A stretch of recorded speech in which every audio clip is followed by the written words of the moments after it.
We are live from the Yeckel Auditorium at the Marine Military Academy in Harlingen. Welcome. We do appreciate you tuning in and listening. The whole purpose of this Congressional District 34 Political Forum is to get answers to the important questions to our listeners who will be heading to the polls. And speaking of the polls, we do want to mention early voting. Monday, May 14th, ends May 25th, with Election Day being May 29th.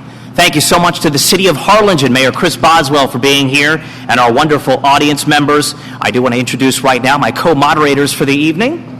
Steve Taylor from the Rio Grande Guardian. It's great to be with you. Thank you. And I'm Davis Rankin with KURV Radio. Good to be here. Excellent. We're also in partnership with Act Now, who are providing the volunteers. Again, thank you so much for joining us tonight. Now, the rules are as follows. For the candidates, it will begin in alphabetical order, then we'll slide up with first person going last. Quick fires are in alphabetical order. The quick fire questions are shorter at 45 seconds. Normal questions, you'll have 1 minute and 15 to respond. Time not used by the candidates will be added to the forum.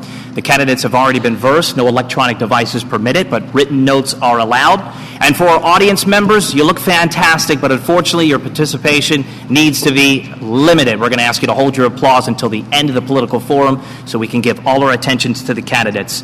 So without further ado, let's talk about the district map. Newly formed Congressional District 34, it includes Cameron, Willacy, up to DeWitt County, as well as portions of Hidalgo, San Patricio, and Gonzales counties.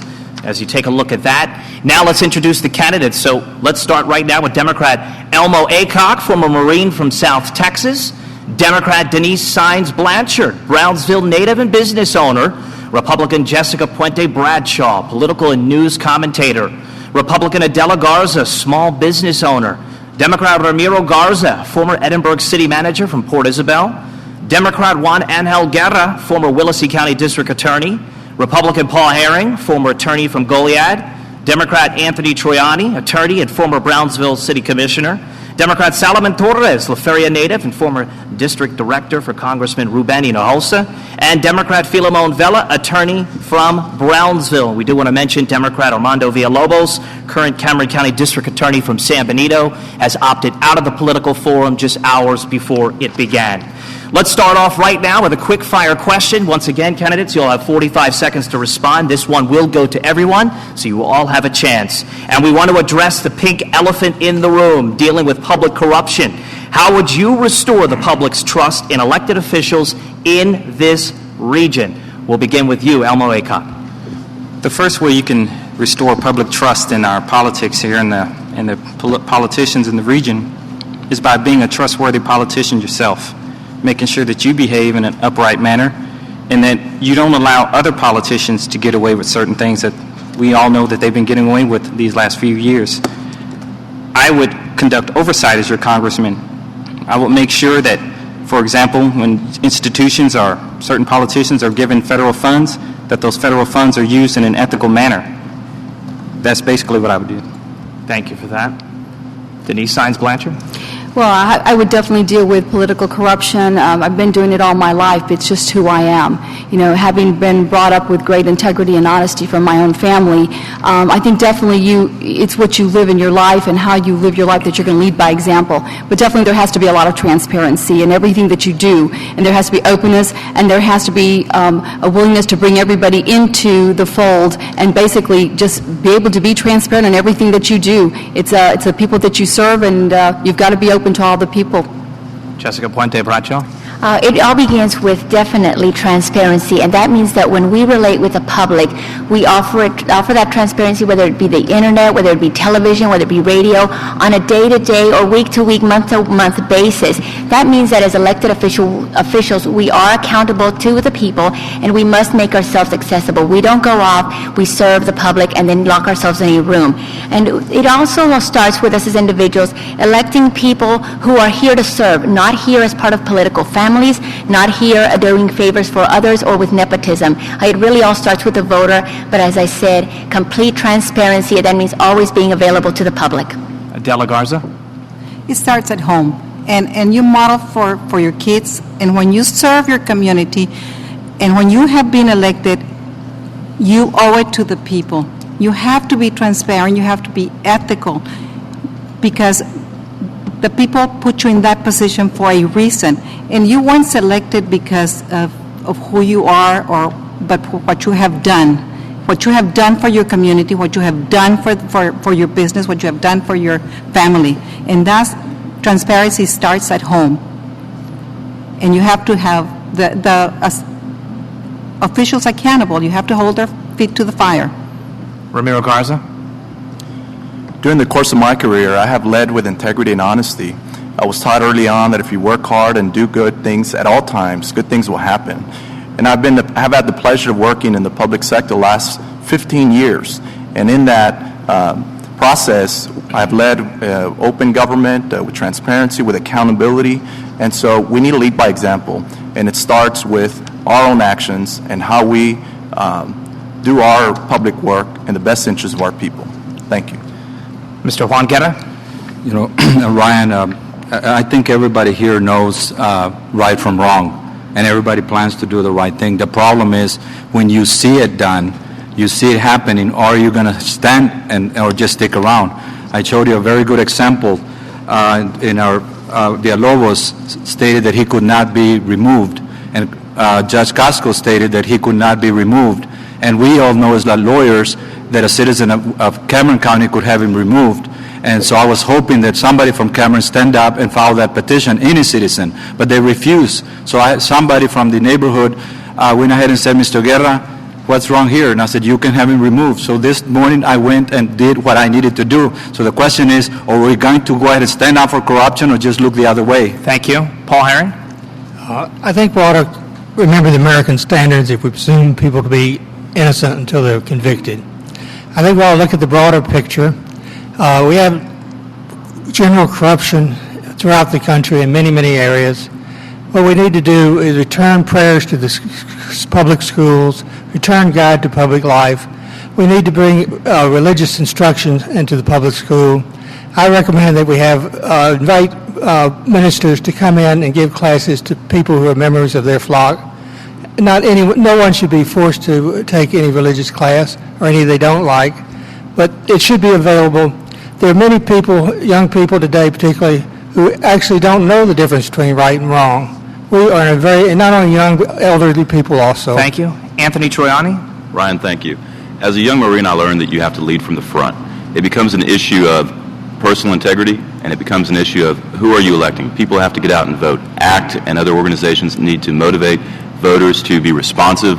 Voter apathy is a big concern, and if we continue to sit back and let people do as they wish, it will continue to happen here.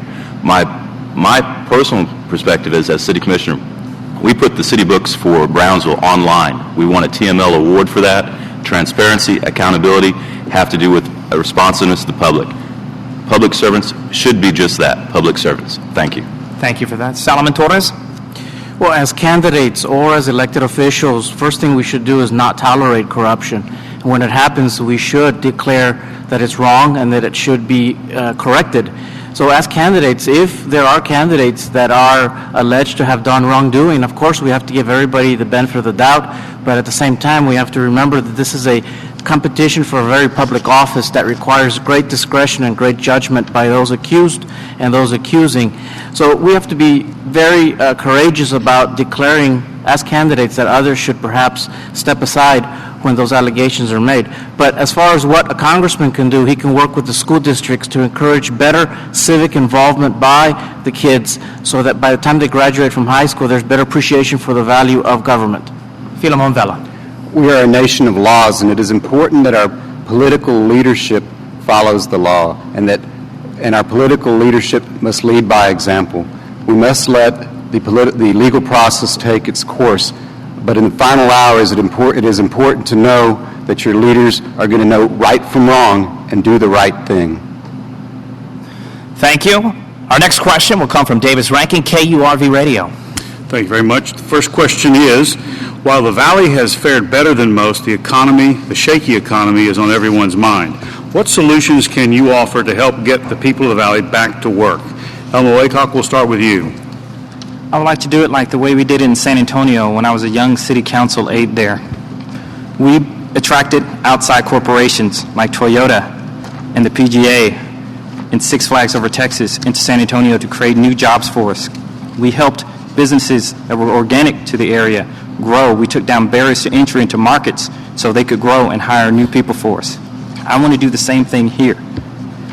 One thing you have to do here, though, is that you have to make sure that corruption does not drive off any economic development we make for the people. Corruption is bleeding us dry, and as your congressman, I will conduct oversight to make sure any initiatives that we make to create jobs here, I will make sure that corruption does not drive off or stymie any development. Denise Sines-Blanchard. Well, there's two issues here. On the national level, we need to continue to get rid of those tax breaks that allow corporations to take jobs offshore, which have taken our jobs, and we've got to fix that problem right there. But at home, what we need to do is work with our small businesses to get them going again, and if there's excessive regulations, be looking at that. We also need to work on our education for innovation and new inventions, because that is what's going to drive our economy, and not to take education as a drain on our economy or our budget, but rather as an investment, because that is what's going to help us to create new industries, new businesses that are going to create those jobs that are needed. We have a gold mine in South Texas with Deepwater Port on the Mexican border. We have all the agriculture. We have defense. We have the ecotourism. We have so many assets, and what we have to do is work with our community leaders in every aspect to provide the augmentation that the federal government can provide to help get this economy moving in South Texas again. And so there are many things. It's not government that creates the jobs, but it's small businesses, and that's what I aim to do, is to work with our small businesses. Jessica Puente Bradshaw. Well, the first thing that we need to do is we need to identify our resources, and District 34 has plenty of resources available for us to invest in, whether it be through our labor or through our money. We have tourism, we have agriculture, we have ranching, we also have oil and gas. And so once we identify them, then we apply the private investor, the entrepreneur, the small business owner, and help them taking the legislation away so that they can develop, they can hire within their own communities. And very importantly, we must understand that throughout the nation and just within this district, the unemployment rate is not as high in, say, DeWitt County as it is in Cameron County. And so we need to also be able to target the community there, create a public awareness at the schools, at the colleges, within the everyday person who is now working, and give that community an awareness and pride in the community so that they want to go out and work and take advantages of these jobs, because there are many people from the Rio Grande Valley who are traveling right now up the district for a lot of these opportunities. So the opportunities are available. Adela Garza. As a small business owner, I know firsthand what unemployment means. We have fared better than a lot of the counties, but we're still at 11% unemployment. And how do we fix that? Well, we know the government cannot create jobs, but we can help with regulation.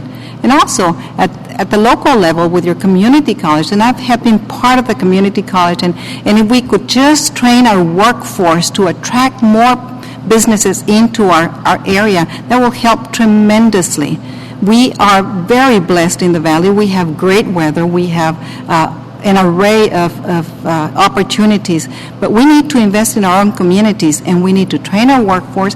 We need to cut taxes for businesses. The small business is suffering, and is suffering badly. As a small business owner, I have seen what it is to be able to make payroll, to help people with their groceries. It is unbelievable how difficult it is for some people to just stay on track. Yes, we have 11% unemployment, and we need to address it. And finally, Ramiro Garza. We need to come together and work as one region to maximize all our opportunities. We need to ensure that we build alliances and have the education institutions, the communities, businesses come together so we can prepare for opportunities. And the key is to investing in our infrastructure, to investing in job training and education, and supporting primary employment, which is a manufacturing sector. You know, just right here in the Valley, there's a company from Brazil that's located here that I was fortunate to be a part of recruiting here that is creating 800 manufacturing jobs. That's a primary employment that we need. That's when you produce a product and you export it out of this area, it creates new wealth for our communities. Those are the kind of employments that we need, and we need to foster those kind of opportunities. Now, the key, though, is We need to come together to do that. We cannot do it as one community or another. We have to do it collectively. And my plan is to encourage companies like Santana Textiles and other companies that are out there, opportunities, but we need to invest in our workforce. We need to invest in our infrastructure to make sure that that becomes a reality. By working collectively, we can ensure that we can maximize our opportunities for District 34. Thank you to the candidates. Thank you, Davis Rankin, for the question. Our next question will come from Steve Taylor, Rio Grande Guardian. Candidates, you'll have 1:15 once again to respond. And this question will start with you, Mr. Guerra. 18-year-old Joaquin Luna of Mission became the face of the DREAM Act for many people when he took his own life. His mother said the suicide was caused by the failure of politicians to pass the DREAM Act. Do you support the DREAM Act? Why or why not? Yes, obviously I support the DREAM Act, and in other debates that we've had, it appears that all of us here support the DREAM Act. The problem is that we cannot only concentrate on the DREAM Act. That's only 2% of the problem. And if all we're concentrating on the DREAM Act, yes, everybody supports it. It's a good thing to go ahead and support. The problem is that what are we going to do with the other 98%? And so that's where we have with immigration reform. And then we have the situation, what's happening in Alabama, Mississippi, and Arizona, where they're passing laws to take away the rights of citizens. So while we're concentrating on the DREAM Act and concentrating on the reforms on the undocumented, they're attacking our own personal citizens. My dad and my mom, if they were to go to Arizona, Mississippi, Alabama, they could not be in a park enjoying themselves because they would have to have identification because they can't speak English. So we're saying this is not about a reform. For lack of a better word, I'm talking about a revolution that we need to go ahead and start fighting back, start kicking Arizona, Mississippi, and Alabama, because it's already being talked about here in Austin that that's the laws that are coming down this year. So this is further than the DREAM Act. Thank you, Mr. Guerra. Mr. Herring. I think we should take care of all the people, not just 2%. I think we ought to take care of the people, young people who are graduating, and provide an opportunity where they can participate fully in the government. So I think we need to reform our immigration laws. The big problem is that the immigration laws are not fair, and we need to make it more possible for people from Mexico to come here legally, and that's the best way to cut down on illegal immigration, to see that you have a realistic chance of coming here if you're a good citizen. So that's what I think. Mr. Troiani. Yes, I'm in favor of the Development Relief Education for Alien Minors Act, the DREAM Act. I am the grandson of immigrants. We are a nation of immigrants. Children who are educated in our school systems should have the opportunity to become citizens of our country, to contribute to our country. And children who are willing to serve and offer their most precious gift, their life, should also become citizens of our country. The fact that their parents may not have done everything to bring them into the country legally should not hamper their ability to contribute to a community that they've grown up in. As far as immigration as a whole, I'm in favor of legalized immigration. For the first time ever in our history, we have a zero-net immigration. If people are choosing to go to Brazil rather than come to the United States, what does that say about our economy? What does that say about us as a nation? We have always been a land of opportunity. I believe that we need to continue to be so. Thank you. Mr. Torres. Mr. Taylor, Joaquin Luna was a very good reminder of why we need to act on this legislation today, not tomorrow. I visited with Joaquin Luna's mom and his brothers shortly after the burial. And what was clear is that he represented to us a lost opportunity in the form of a young man. His home was designed in great part by his work as a designer, architectural designer, through the classes he was taking at high school. The young man was ahead of his times with natural talent for architecture, engineering, whatever he wanted to do with his life.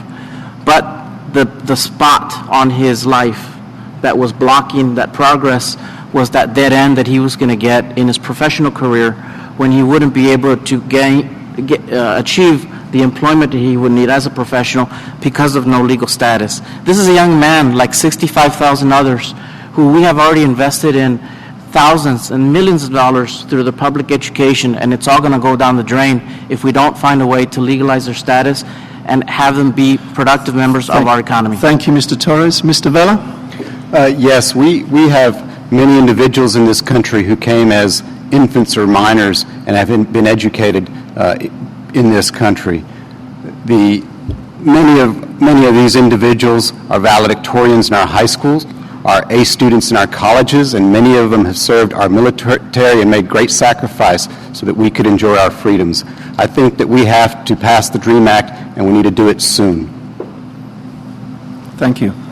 Thank you very much. You're watching Campaign 2012 Political Forum, Congressional District 34, live from the Yeckel Auditorium at MMA in Harlingen, and we'll continue with more right after this.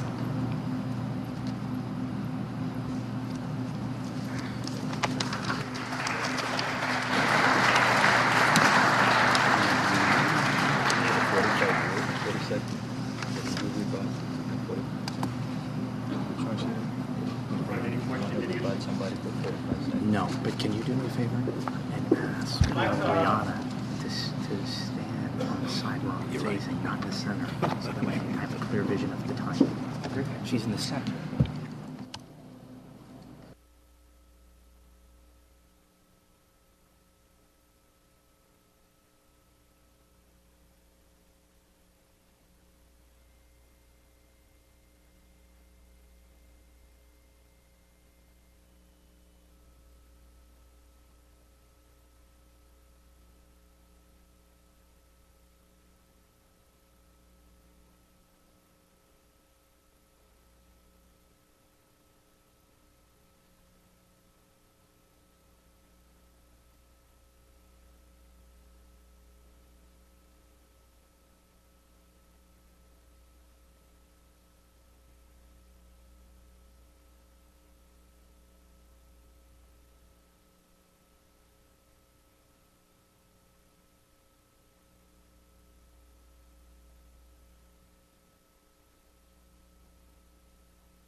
You are listening to a simulcast of Campaign 2012 Political Forum with candidates from Congressional District 34 on KURV Radio at valleycentral.com and, of course, live on Action 4. Our next question comes from William Garza from Brownsville. It's a question from our audience member. What steps would you take to enhance border security, and how does it tie to the economy? You'll have 1 minute and 15 seconds. We'll start with Elmo Acog, please.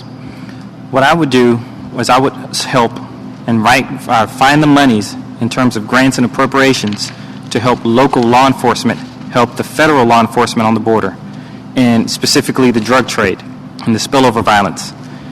If we gave them the training they need, the equipment they need. I did a ride-along with the Brownsville Police Department in February. They told me they need more training. They need money for training. If we were able to secure those funds for them to where they could coordinate with the federal government here on the border in fighting the drug trade, curtailing the drug trade and the spillover violence, that would help the security here on the border greatly. In terms of the economy, I feel that does affect the economy because some businesses are afraid to invest down here because of the border violence. I heard that personally from business people, and I've heard that through people that live here in the Valley as I campaign through in the district. They tell me that same thing. This needs to be handled with a great sense of urgency. Somebody's going to have to take action on it in order to sustain our economy here and to create a safer environment for us to live in. Thank you very much. Denise Saenz-Blanchard? Border security is a huge issue for me, and that's one of the reasons why I jumped into this race. I think that living here on the border, we have a lot at stake here. And as far as its impact on the economy, it's very simple. You lose your security, you lose your economy. And I've said that over and over again. And I've thought about it often as to what we need to do. And coming from a family of law enforcement, all my life I've been raised in that environment. I've looked at some of the threats that are affecting our area.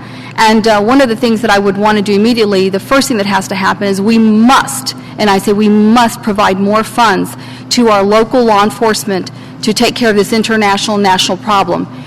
Our local economy, our local budgets are trying to take care of, our local communities are trying to take care of this serious problem, on local budgets. They simply can't do it. There's another thing that I want to do is to create a center of excellence for Homeland Security's emerging technology, and that's another project that we have here. The other thing is to create a hotline that people can feel very free to call in when they see something to report it and not feel that they're going to be found out who made the call. We need to establish a 511 type number that would go to a national number and people can call in when they see things. We need to work together with all Thank you so much. Local and state. I'm sorry, Thank you. your time is up. Thank you. Jessica Puente Bradshaw? I think it all starts with the border, of course. We have to have an increase in border patrol, and that includes manpower as well as the surveillance and the technologies that are available. A military presence may be necessary in this area for the criminal, the criminal control. Border Patrol is not equipped for that. That is a military duty, and that is a presence that would come here, and it would also have an economic impact. We need to have a coordinated effort between law enforcement and, of course, the federal agencies. But also locally, we have to keep in mind that we need to control and curb the corruption that occurs at the local level. When you have a constable who has $1 million in his trunk, that should raise red flags as to what is really happening in our local communities, and are we really controlling the crime necessary? The economy will thrive and when we have our safety and security, and that includes our tourism, our shopping, and our private investment in industry here. We've had that before. We can have it again as long as we secure the border in a multifaceted approach. Thank you. Adela Garza? Border security is very important, and we keep hearing that it's safer than ever, but for us that live in the area, it is not safer than ever. We need to bring boots on the ground. We need technology. And last year, or a couple of years ago, we had to deal with the fence as a college trustee. The fence would have divided the university in two. Now, what happened with that fence it's amazing, because now we have left farmers on the other side of the fence. These are U.S. citizens. They cannot farm their land. They cannot irrigate their land at night. That affects our economy. That affects our citizens. That affects our security. It is all connected. We need to engage with the local and state law enforcement, and we need to bring more money. But we need to accept that we do have a problem. There's drugs coming across, there's corruption, there is human trafficking, and that needs to stop. Thank you. Ramiro Garza? Well, the border wall is not an answer to border security. I think border security is an investment in our ports of entry. We need to make sure that our ports of entry are well-equipped, well-staffed, with the technology necessary so that we can deter lawbreakers and we can facilitate the legal trade and commerce that right here, the southern part of District 34 heavily relies on. When you look at the Texas Border Coalition's call for 6,000 new agents and $6 billion in the ports of entry, that is what I would support. That is what the Government Accountability Office is estimating that it would take so that we secure our border, secure ports of entry. We just need to follow what's being recommended. This is a study that was done throughout the entire border, and I fully support that investment to take place, and we need to find the funds necessary so that we secure our border through these ports of entry. An investment in our border ports is an investment in our own economy. That is a way for us down here in South Texas for us to increase the amount of jobs that are in our area, to increase the amount of opportunities that exist because of where we're located. Thank you. We'll now get a chance to hear from all the candidates with our next question. It's time for the crowd favorite, the quick fire. Davis Rankin, KURV. The most blood being shed in the drug wars on Mexican soil. What would you do to stop weapons used in the drug wars and cash from the sale of drugs in the U.S. from reaching Mexico? We'll start with Mr. Vela. Well, what we need to do is we need a federal government that's going to be committed to coming up with a comprehensive plan that is going to address the border security crisis. Our law enforcement personnel need a whole lot more support. We need greater technology, and we need to start enforcing laws to make sure and prevent the flow of gun traffic into Mexico, because the things that have happened to our Border Patrol agents are a disaster and something that our country should be ashamed of. Mr. Torres? That's an excellent question, and it's a very difficult question because of the binational relationship, obviously, between two nations, in this case, U.S. and Mexico. But even within our boundaries, we can do a heck of a lot. On cash, we just, several years ago, the U.S. government, U.S. Congress, bailed out the U.S. financial industry because of the serious economic times. It is the right time to ask the financial industry through the banking and financial services industry to do their part to help us regulate the flow of illegal cash, laundered money. There's ways that we can implement better checks on deposits and the flow of funds. Thank you very much. Mr. Troiani. Thank you. One of the big issues that we have right now is people on the ground. The Border Patrol system right now needs to be enhanced. I believe that we should have a training facility either at Port Isabel or in South Padre Island where we can have multiple training, we can have increased numbers of individuals for patrol of the border area. Also, recently in Austin, there was a discussion of southbound checkpoints. These problems, however, don't address the main problem, which is border prosperity. Because at the end of the day, we are a region and we are connected as closely with Monterrey as we are with San Antonio. And we have to do things that will increase prosperity on both sides of the border. Paul Herring. Would you mind repeating the question, please? Most of the blood being shed in the drug war is shed in Mexico. What would you do to stop weapons used in the drug wars and cash from sales here from getting back to Mexico?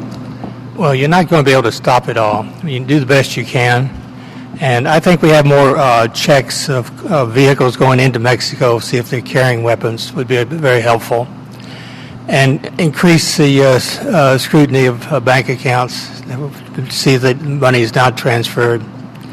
But as far as stopping it altogether, it's impossible. Mr. Guerra. You know, we're going around in circles here. The question or the problem is not a United States problem. This is a Mexican problem. Can you imagine if we did not have the right to bear arms?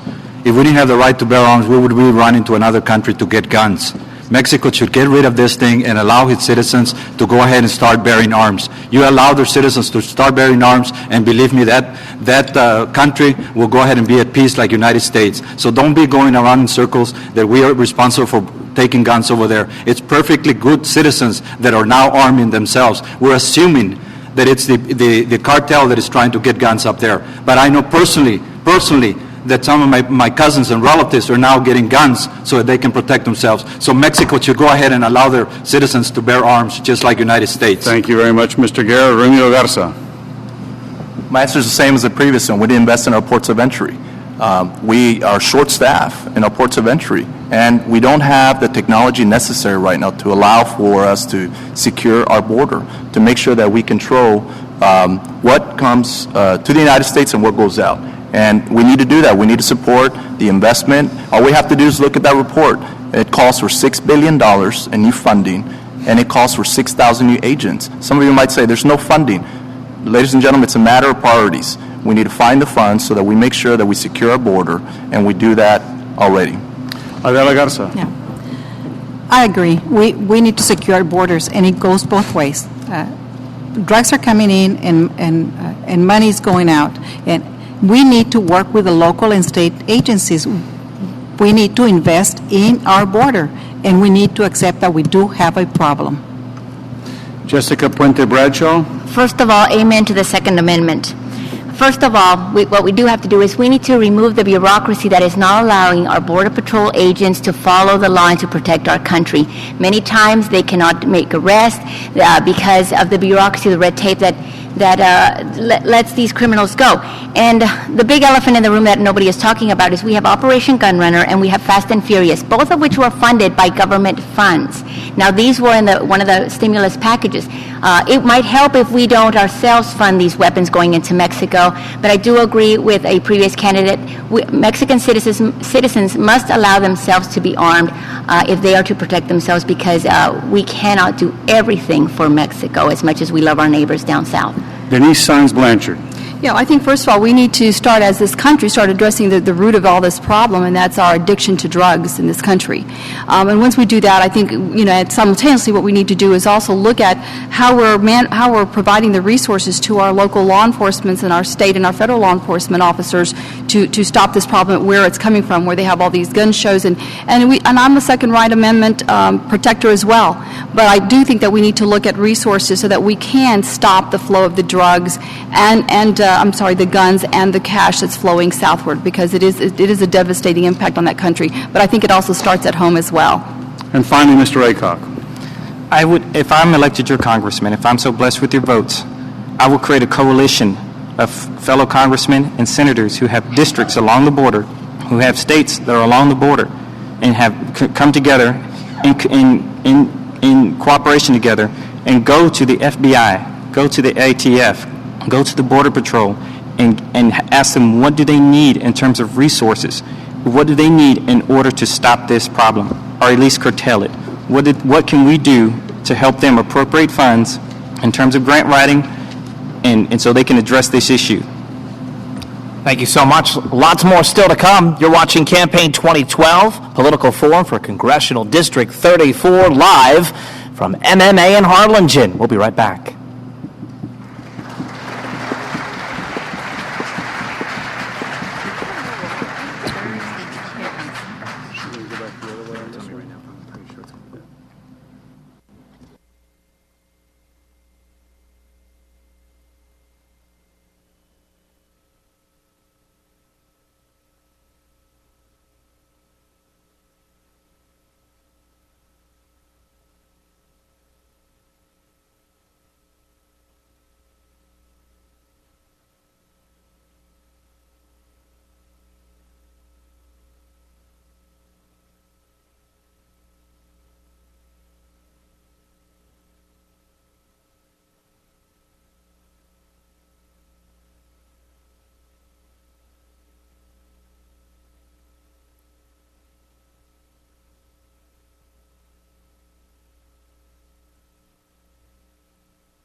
He's never. He knows how to live with that. In his. You too? Since you were kids. But that's when he was that in your neighborhood. 5-10 seconds. Really? So it's perfect. Were y'all in the same dorm or? Graduated from St. Edward's. Yes. We didn't really know each other. I think he left off camera. 6, 5, 4, 3, 2. You're listening to a simulcast of Campaign 2012 Political Forum for Congressional District 34 on KURV Radio, ValleyCentral.com, and Action 4. Welcome back. Steve Taylor has the next question with the Rio Grande Guardian. This is a quick-fire question, 45 seconds for your response. And we'll start with you, Mr. Aycock. A very topical question in view of the President's remarks today. Do you support or oppose gay marriage? I do not support gay marriage. I do support gay rights, but I do not support gay marriage. I like to say I try to live by the Christian ethic, and so that will violate that. But I do support gay rights. Thank you. Denise Saenz-Blanchard. Well, as a Christian, I believe that all people are humans, and they deserve all the rights afforded to all the citizens of this country, so I would support gay marriage. Jessica Puente Bradshaw. As a conservative, a Christian conservative, I believe that marriage is something, it's a religious right that is between a man and a woman. I will say that I've spoken to many gay conservatives, if that makes any sense, but they are the log cabin Republicans, and they agree, we agree. When it comes to gay marriage, they agree that that union between two men or two women is a civil ordinance. They can have that and those rights, and they're completely okay with that. Marriage in and of itself is a religious conviction, and therefore it should be saved for men and women. Thank you. Adela Garza. I believe that it is a state right, and I think it should be decided by the state. Whether I believe it is the right thing to do or not, I think that is the 10th Amendment, and I think that the state should decide whether it permits it or not permits it. Thank you. Ramiro Garza. I support same-sex marriage, and I think it's about fairness and equality, and I think that it may be a state right, but I'm stating my position. Thank you. Mr. Juan Angel Guerra.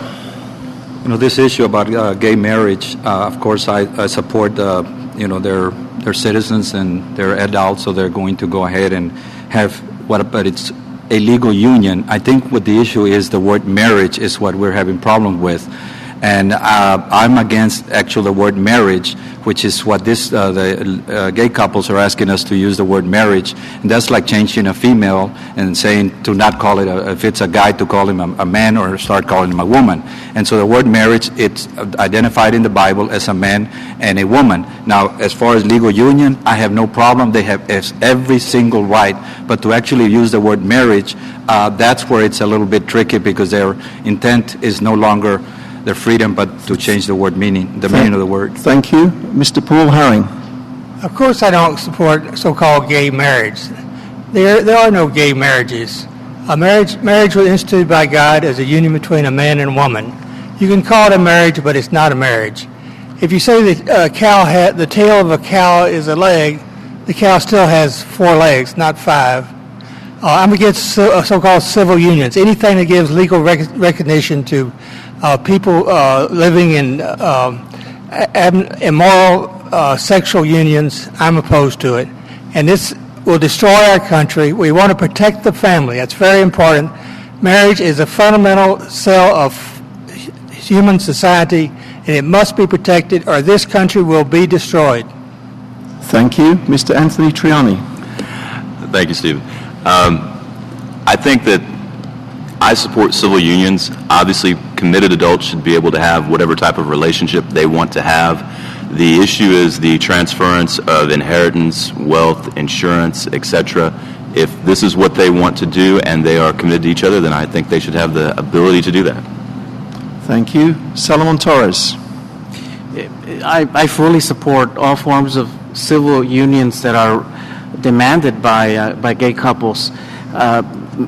Defining it as a marriage is not necessary for them to achieve all the rights they need for legal purposes or for qualifying programs. It's not necessary for marriage to be recognized as the nature of the relationship. As a Catholic, I've been raised to believe that marriage is between a man and a woman. That's still what I believe. But within the confines of the law, we can take care of all their civil rights and all their legal needs within the parameters of the different laws that we have at the state levels and locally to make sure all their legal rights are recognized for their purposes. Thank you. And Mr. Philemon Vela. I do not support gay marriage, but people are human, and I do not think that we should discriminate against people based on their sexual preference. Thank you. Thank you so much. That concludes the quick fire round. We're going to continue with much more in the congressional race, District 34 from MMA in Harlingen right after this.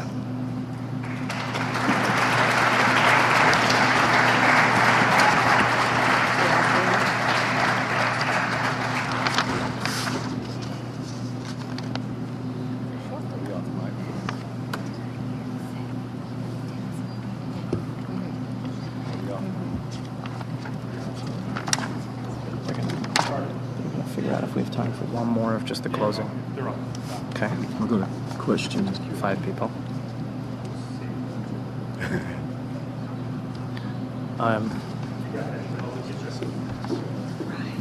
This is one that we kicked out.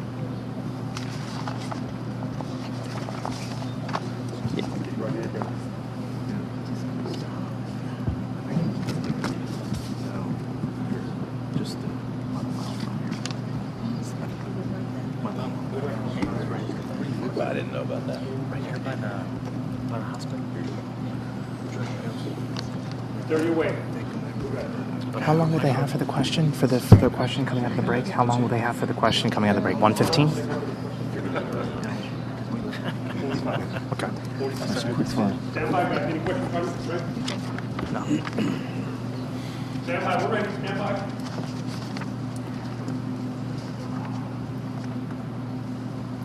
Five, 4, 3, 2. Welcome back. You're listening to a simulcast of Campaign 2012 Political Forum with candidates from Congressional District 34 on KURV Radio, ValleyCentral.com, and Action 4. This is a quick-fire question of sorts. It's a regular question, but you only have 45 seconds to respond, and it's going to start for this table only. We're going to start with Juan Angel Guerra. The question to you, sir, is health care a right or a privilege? Well, healthcare is it's a right in essence of the way that it's, with regard to the Obamacare. The problem here is that if we're going, I personally believe that the government is just getting too involved in our lives, and if we take that general, then we should be against Obamacare. But in the situation that we're in, that our government has its hands in everything, so because of that, then what's wrong with the Obamacare? So if we either get our hands off of our lives, or if they're going to stick their hands in our life, and then the Obamacare is okay. Paul Herring? Everyone should receive good health care, but that doesn't mean the federal government should provide it. I'm totally opposed to Obamacare. I don't think we should force citizens to buy health insurance.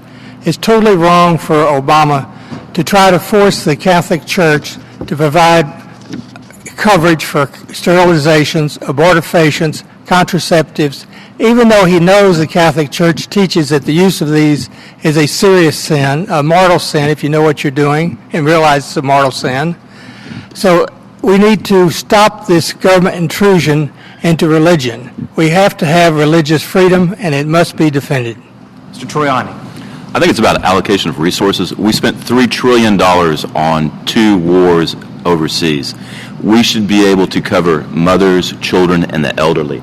Whether you call it Obamacare, whether you call it simple health care. We live in a community that needs to be able to provide resources, and that is medical resources to some of the poorest people in the United States. Willacy County is the poorest county in the United States. Brownsville is the poorest municipality in the United States. We have an obligation to support our families and our children. Thank you. Solomon Torres?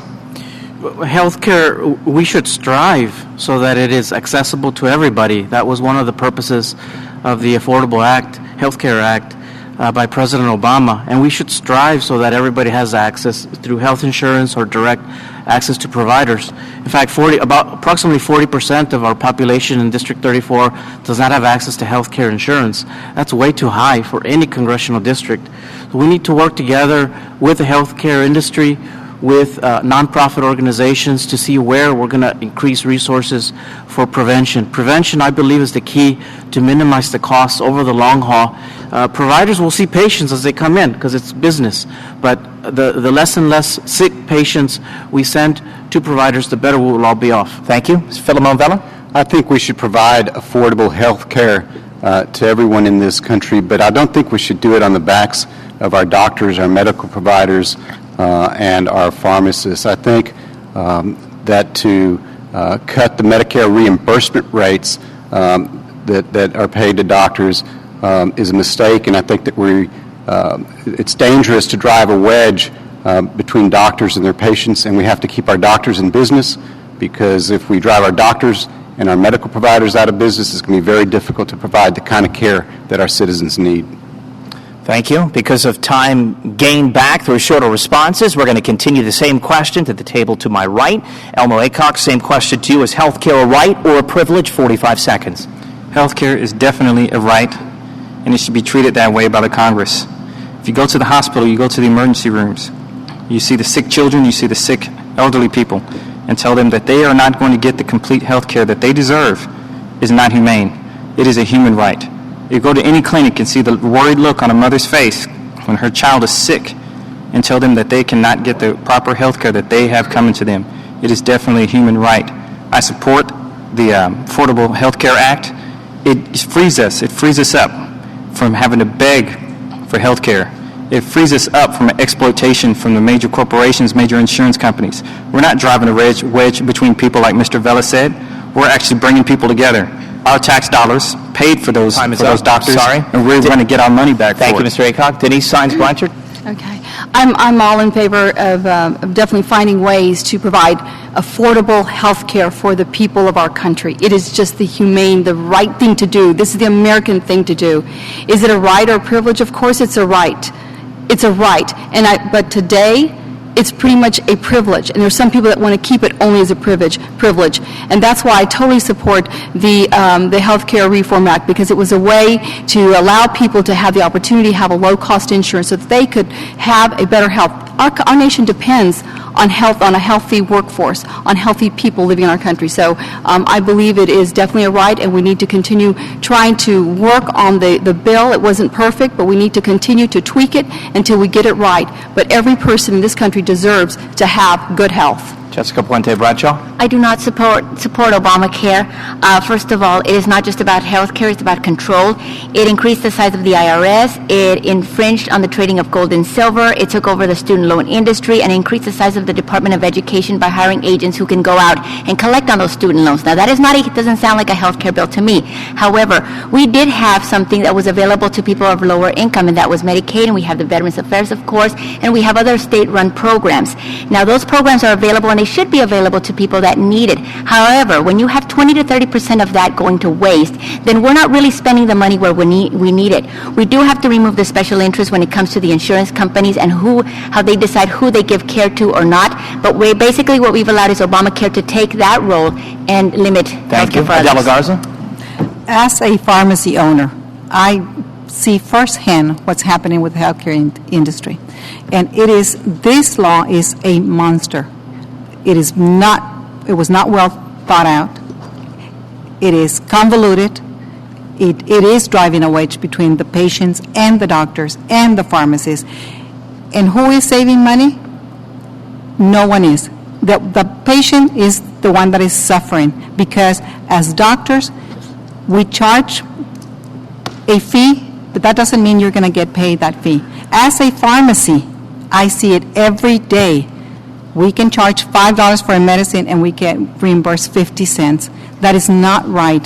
We need to work at affordable care for everybody. Ramiro Garza? Thank you. I believe it is a right and not a privilege. I believe that we should provide affordable care for all that we can. We're a nation of liberty and justice. We have protected our country from adversaries and have spread prosperity across the globe. We need to take care of our own. And the facts are that health insurance premiums have been rising over 100% the last 10 years. And I fully support the Affordable Health Care Act because it's a first step in the right direction. It's not a perfect bill, but it's a first step to provide access to every American that is possible. But it has to be done in a way that people can have access to it and is able to reduce the amount of health insurance premiums. Thank you. Thank you. We're going to move quickly into closing remarks for each of the candidates. They'll have 30 seconds to provide them now. Elmo Acox, we'll begin with you with your closing remarks. As a city council aide in San Antonio, I learned how to create jobs on a large scale. And now, if you go to San Antonio today, you will be able to find a job at a good wage. As a young Marine in Iraq, I made life and death decisions for my Marines, and we always came back alive. I am prepared to make the tough decisions for our congressional district. And tonight I'm asking you humbly with a humble heart for your votes. Thank you very much. Thank you. Denise Sines-Blanchard. Yes, first of all, I want to thank all the stations, Channel 4, Rio Grande Valley Guardian, KURV, for hosting this, and all the candidates here tonight. I think we've got some important issues that need to be addressed in our country today, and I believe that I'm going to be a leader that's with not only the experience and the vision to carry us forward. I'm going to ask the people to support me on May 29th, because I believe that we need to really focus on creating those jobs, protecting Social Security, improving our education, protecting our veterans, our military servicemen and women. There are many issues that we're going to have to do, and I believe I have not only the vision and the experience to make it happen. Thank you very much. Thank you. Jessica Puente Bradshaw. I am very happy to be here and happy to get our message out. I am not a career politician. I'm not a lawyer. I'm probably not even a familiar face and definitely not a familiar name here in the Rio Grande Valley or in Brownsville, because I do not come from a political family. But I am a constitutional conservative who runs on the Republican ballot, who is passionate about our country. I've been an educator, I'm an entrepreneur, and I have been a professional political analyst for over 3 years now. I've studied the issues all my life, and I will challenge anyone here to say that they have actually read Obamacare bill as many as others. I am passionate about this country. I ask for your support on May 29th. I run on the Republican ballot. I'm not running against any of these wonderful Democrats here at the table, but I am running against the Republicans. Thank you. I ask for your vote. Thank you. Adela Garza. Thank you very much for having us over on this forum. It was a good experience for me. I am one of you. I have served on this community. I have been here 36 years. I have been your voice. I have been your public servant. It matters. Experience matters. I am not a politician. I've served when I've been called to serve. I have served in many boards that needed my help, and I'm very proud to say that. I've served as a trustee, and I've fought difficult battles, and I'm very proud. I ask for your vote on May the 29th. Thank you. Ramiro Garza. I'm running for Congress to put my experience working in economic development and creating jobs to work for you. I learned from my parents the value of hard work, and that with education, anything is possible. I have spent the last 15 years working with communities throughout this region, creating new jobs for this region, which I believe that's what we need. The opportunities that are before us is what are we going to do to prepare our District 34 so that we can have a better economy. And my plan as your next congressman is to cultivate an environment that's conducive for opportunities, for good paying jobs, better healthcare system, expand transportation, protecting Medicare, Social Security, and stand up for our veterans. I ask for your vote. Thank you. Juan Guerra. Yes, as far as corruption, I've already proven that I'm going to stand against corruption. The reason that I'm running, obviously, aside from the corruption, is that if we elect people like Rubén Hinojosa and the likes, that the only thing they like is to go ahead and put their names, Rubén Hinojosa Highway, instead of doing their jobs. We've lost Haynes, we had Carters, we had Fruit of the Looms, we had Levi's, we have Dickies. We had those jobs. Where are those jobs? If you continue to elect people like Rubén Hinojosa and the likes that have been there, we're going to continue losing those jobs. I agree with Mr. Garza. I congratulate him for getting those jobs, but those 800 jobs are going to be gone if we continue to get the same people that we continue having for the last 20 or so years. Paul Herring. You're considering electing a federal lawmaker. I'm the only candidate with experience making laws. I served 3 terms as a state representative. I'm an attorney at Graduate University of St. Thomas and Graduate University of Texas. I had introduced in Congress the Hyde Amendment to cut off federal funding for abortion. I'm against excessive government spending. I'm for standing up for the rights of the unborn to be protected, and I'm going to speak out every day for it. I'm going to work for increase the number of jobs to get our economy moving. And the best way we can do it, one of the best ways we can do it is see that Mr. Obama is defeated. Once he's gone, things will get better. Thank you. Anthony Troiani. Thank you. I'm running for Congress because I want to be a strong advocate for our community. And this is a new district. It is a district that is rich in natural resources and human resources. We need a congressman who is going to step up, stand up, and fight for us as a community.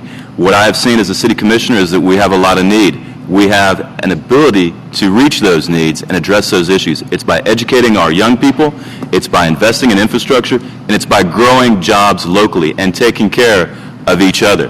And that means protecting doctors, that means protecting vets, that means protecting our citizens and making sure that we do things logically and with a sense of pride. That's why I'm running for U.S. Congress. Thank you. Salomon Torres. Some people don't want to vote because they're tired of the politicians, they're tired of people going to jail, of the ethical transgressions, of comedians running for office. They're tired of the drama. They want solutions. They want the issues resolved.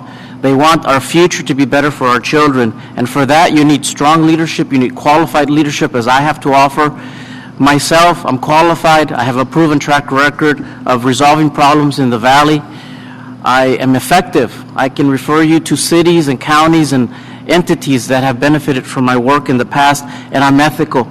That is a very important standard for all of us to strive for. Finally, Philemon Vela. I was raised to be honest, work hard, and do what's right, and to understand that leadership was about working together with people to do good for our community. What we need are leaders in Washington who are going to work together to make sure that our senior citizens get their Medicare and Social Security benefits when they were promised and for the amounts they were promised. We need leaders who are going to work together to make it easier to get educated and not harder.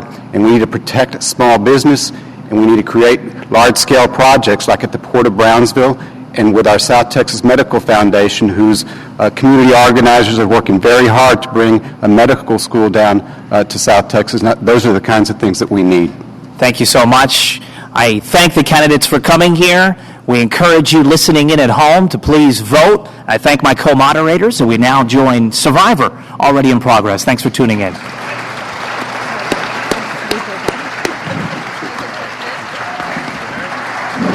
We all survived.